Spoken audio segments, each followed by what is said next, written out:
Assalamualaikum warahmatullahi wabarakatuh. Apa kabar anak-anak kelas 4 semuanya? Mudah-mudahan kalian semua sehat ya.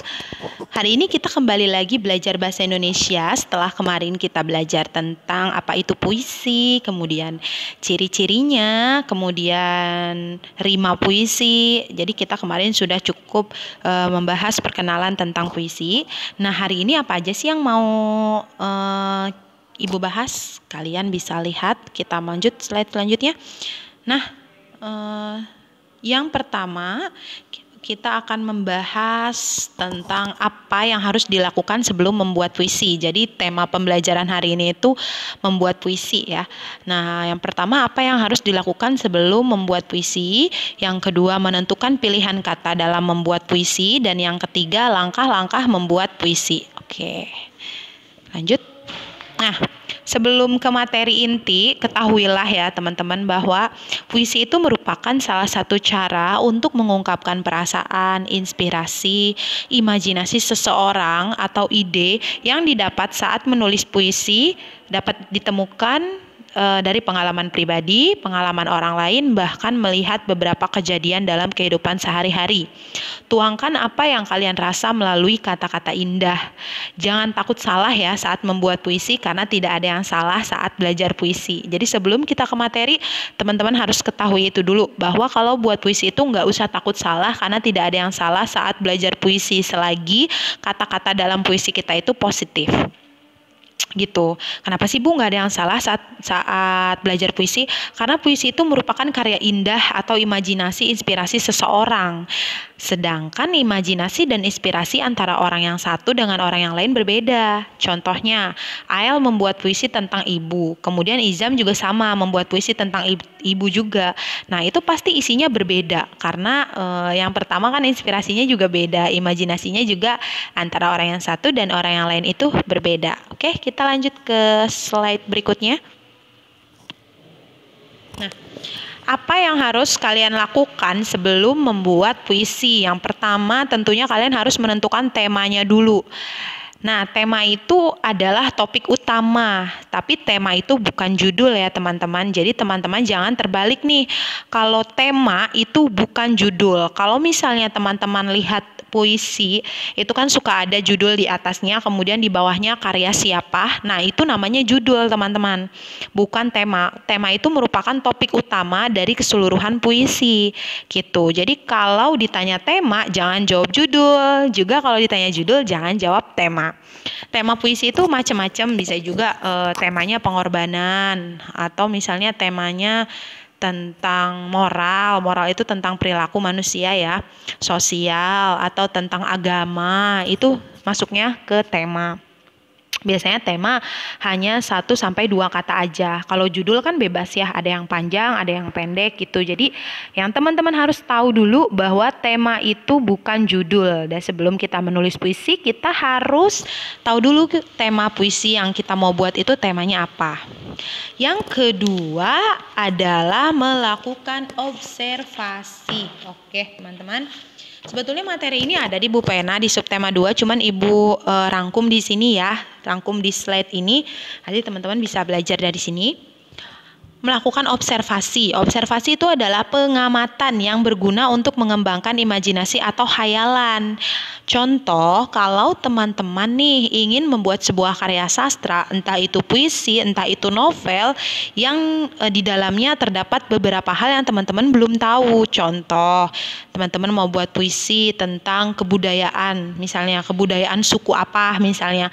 Berarti kan teman-teman harus cari tahu dulu suku itu ada di mana, kemudian bagaimana cara dia hidup. Nah, itu bisa teman-teman gunakan, bisa langsung bertanya pada orang yang berada di suku tersebut, atau teman-teman bisa cari tahu dari majalah, buku, media cetak, atau media elektronik yang sekarang udah gampang banget ya. Jadi teman-teman bisa tinggal buka Google aja langsung tahu.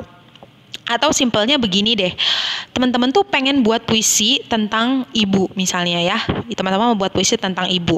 Lalu apa yang harus teman-teman lakukan di tahap observasi atau pengamatan? Ya teman-teman harus mengamati ibu kalian itu dari bangun jam berapa, kemudian ngapain. Misal nih ya, ibu saya tuh bu bangun jam 4 pagi paling pertama, kemudian sholat, bersih-bersih, menyiapkan sarapan, menyiapkan pakaian teman-teman untuk sekolah kalau misalnya nggak lagi COVID ya, kemudian mengantarkan sekolah, membuat makan siang, bersih-bersih lagi, dan ternyata ibu itu adalah orang yang paling terakhir tidur. Kadang ya teman-teman udah pada tidur sama ayahnya, tapi ibunya masih ada gitu. Nah, satu-satunya cara untuk teman-teman membuat puisi ibu agar lebih bagus puisinya, teman-teman harus tahu dulu bagaimana sih pekerjaan seorang ibu di rumah, bagaimana susahnya seorang ibu, bagaimana lelahnya, itu teman-teman harus cari tahu dulu atau melakukan observasi pengamatan bagaimana sih jadi seorang ibu, sampai akhirnya teman-teman itu menyimpulkan, oh berarti seperti ini ya jadi seorang ibu. Aku tuh lihat mamaku tuh seperti apa ya, nggak ada capeknya gitu, abis nganter sekolah masak, abis masak harus bersih-bersih rumah gitu, dan ketika aku pulang aku udah tinggal duduk aja, tinggal makan. Ya kasih, hebat banget berarti seorang ibu tuh. Nah itu ya contoh kecilnya gitu, contoh sederhananya kalau misalnya teman-teman melakukan observasi atau ingin membuat puisi tentang ibu. Kita lanjut next.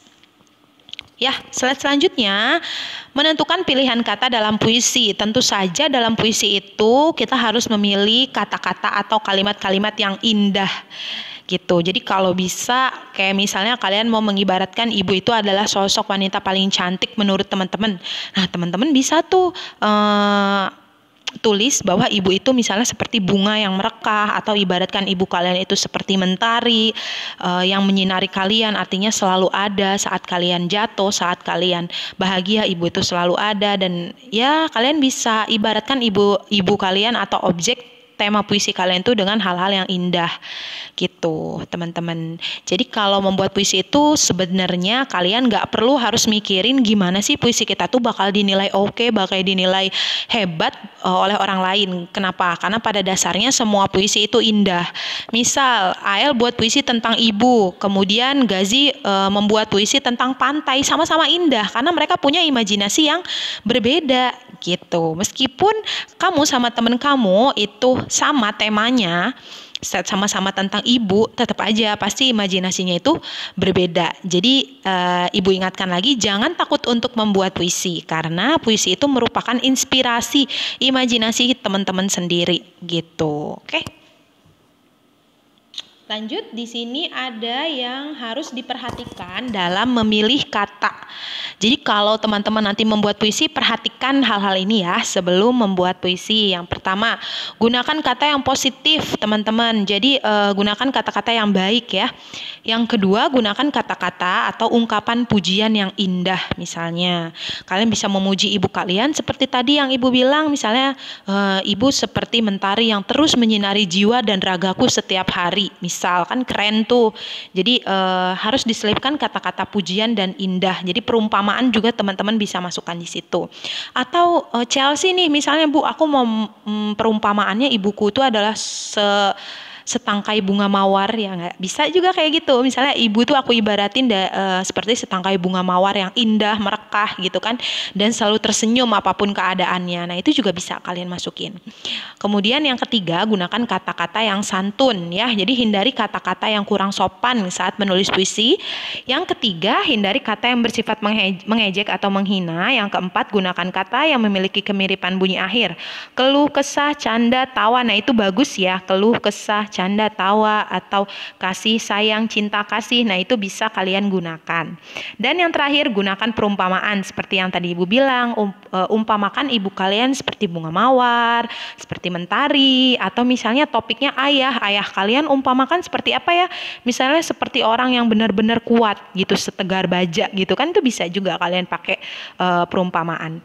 Oke, kita lanjut. Nah, di sini ibu ada contoh puisi karya Taufik Ismail. Judulnya Kerendahan Hati. Ibu akan bacakan ya. Kalian sambil simak nih, sambil lihat teksnya. Kalau engkau tak mampu menjadi beringin yang tegak di puncak bukit, jadilah belukar, tetapi belukar yang baik yang tumbuh di tepi danau. Kalau kamu tak sanggup menjadi belukar, jadilah saja rumput, tetapi rumput yang memperkuat tanggul pinggir jalan. Kalau engkau tak mampu menjadi jalan raya, jadilah saja jalan kecil, tetapi jalan setapak yang membawa orang ke mata air.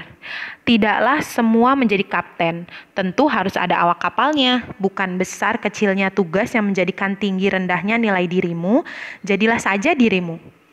Sebaik-baiknya dari dirimu sendiri. Oke, teman-teman, ini puisi itu bagus banget.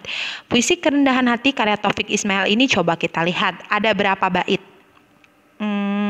Ada 4 bait ya, 4 bait. Bait pertama ada 3 baris, bait pertama ada 4 baris, bait kedua ada 3 baris, bait ketiga ada 4 baris, dan bait terakhir ada 6 baris puisi. Nah, kita coba lihat ya, teman-teman coba lihat semua bait pertama.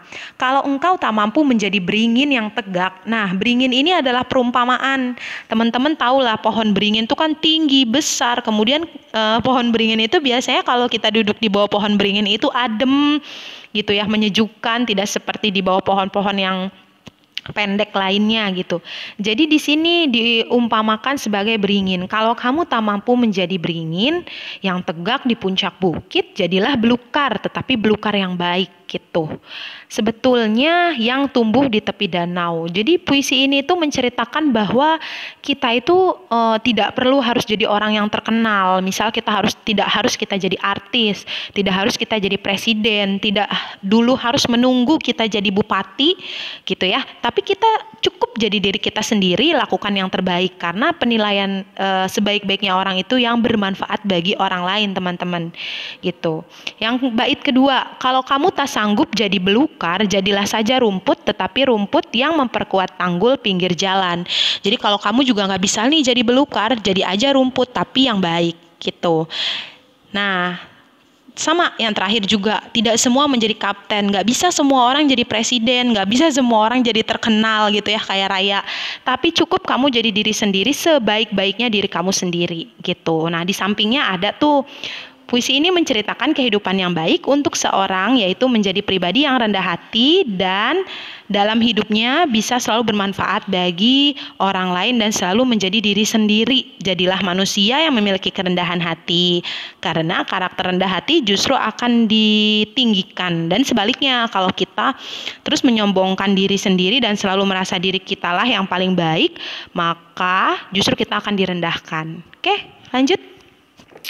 Langkah-langkah menulis puisi itu ada 4 langkah. Tentukan tema tadi sudah, kemudian perhatikan kata yang digunakan, tuliskan puisi sesuai imajinasi dan pikiranmu. Jadi tumpahkan apa yang kamu rasa, tumpahkan apa yang kamu imajinasi kamu keluar dari kepala kamu, silahkan kamu tuliskan. Nanti di akhir kalau serasa ini kurang oke puisinya, kalian bisa ganti. Oke. Nah, ini adalah biografi Bapak Taufik Ismail yang menciptakan puisi Kerendahan Hati. Taufik Ismail ini orang Padang ya teman-teman, dilahirnya di Bukit Tinggi pada tanggal 25 Juni 1935. Ternyata Bapak Taufik Ismail ini merupakan lulusan pendidikan Fakultas Kedokteran Hewan dan Peternakan di IPB, Universitas Indonesia Bogor. Nah, kita dapat ngambil kesimpulan bahwa semua orang bisa menjadi penyair. Bapak Taufik Ismail ini udah banyak banget teman-teman, dia tuh banyak banget penghargaannya dan banyak banget puisi dia yang dimuat di beberapa media-media pendidikan, buku-buku pendidikan. Jadi bukan hanya orang dari lulusan sastra aja yang bisa nulis puisi yang bagus atau bisa menjadi penyair, tapi semua orang bisa, termasuk teman-teman juga bisa. Oke, sekian pembelajaran dari Ibu. Tugasnya adalah coba teman-teman buat puisi, 1 buah puisi, minimal 3 bait ya teman-teman, minimal 3 bait. Puisinya bebas, teman-teman bisa kreasikan imajinasi teman-teman, temanya bebas. Oke, sekian pembelajaran dari Ibu. Kalau ada yang kurang paham, teman-teman bisa chat Ibu ya. Oke, wassalamualaikum warahmatullahi wabarakatuh.